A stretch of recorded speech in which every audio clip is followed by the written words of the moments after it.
যুক্তরাষ্ট্র ও ইউরোপের অর্থনৈতিক নিষেধাজ্ঞায় জর্জরিত ইরান। একদিকে নিষেধাজ্ঞা, অন্যদিকে ইসরায়েলের সঙ্গে এবছরে ১২ দিনের যুদ্ধে আরও দুর্বল হয়ে পড়েছে দেশটি। এ সুযোগ কাজে লাগিয়ে ইরানে নতুন করে হামলা চালাতে যুক্তরাষ্ট্রকে কৌশলে বোঝানোর চেষ্টা করছে ইসরায়েল।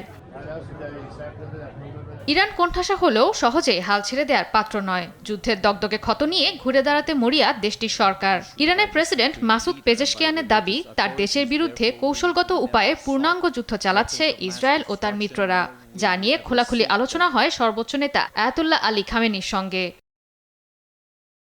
ইরানের প্রেসিডেন্ট অভিযোগ করে বলেছেন, পশ্চিমারা ইরানের অগ্রগতিকে বাধাগ্রস্ত করছে, ফলে ইরান ইরাক যুদ্ধের চেয়েও কঠিন সময় পার করছে তেহরান।